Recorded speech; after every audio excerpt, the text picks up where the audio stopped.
No child should ever have to go through what the children at Sandy Hook Elementary School went through.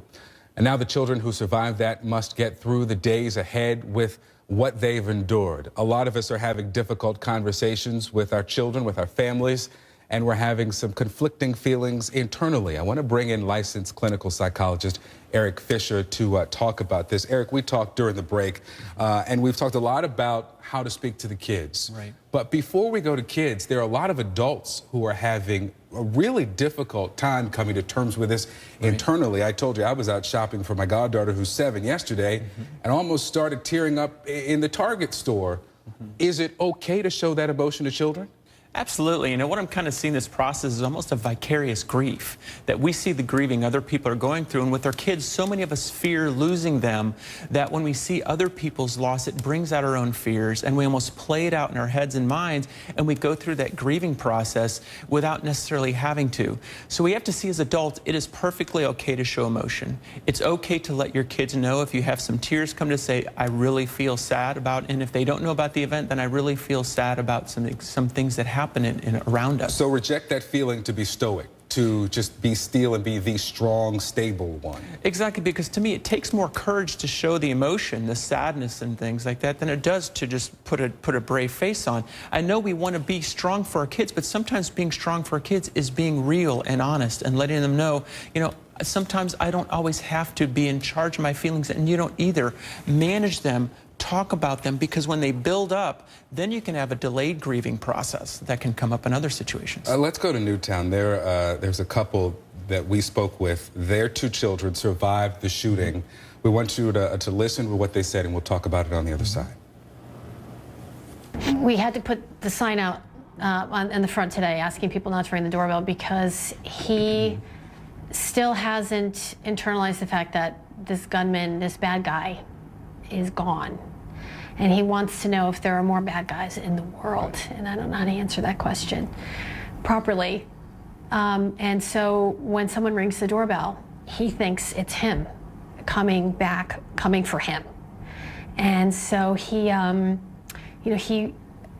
so I think our biggest concern now is making sure that we handle his sensitive nature properly and carefully.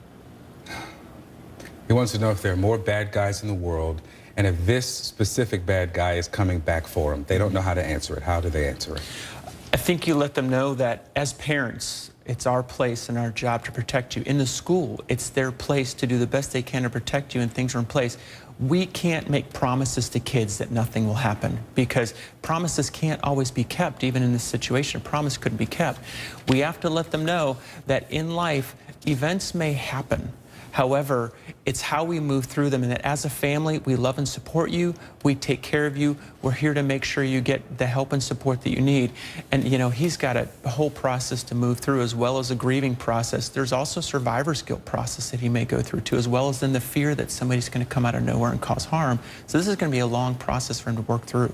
I think one of the common questions that parents are going to have to answer is this going to happen at my school? Is this going to happen where I play?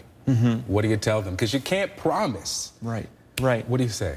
I think you let them know that, again, all these are the things that are in place to help keep you safe. You have a plan. Set up a plan of where do I go if this happens? Who do I call if something happens? The more that there's preparation, the more people have a plan, the less that fear's likely to step in. There's going to be a process or time when kids are going to be in that place if they know about this event. My daughter has no idea about what's going on. We've kept the TVs off around her purposely. But, you know, even without talking to her about it, making sure she knows where to go if something happens or who to call is important. You know, there's one thing, and I know we're running low on time, but there was one time when Adam Lanza was as innocent as the children he killed. Right. And the children will want to know, why did he do this? There may not be enough time that we get the answers from the investigation. What do you tell your children now about why he would do this? That sometimes we don't always know why people do the things they do. However, if we can pull together as a community and make sure kids aren't left behind, to make sure that kids with needs or with family struggles or things have the connections they need in their community, to make sure they have support systems, that they know how to communicate, that they have people who are helping them to make through even what seems like a simple problem may be more difficult inside. And that's what we see in these situations, is kids store stuff up inside that builds up into these issues. All right, licensed psychologist Erik Fisher, thank you so much. Thanks for having me. We'll be right back.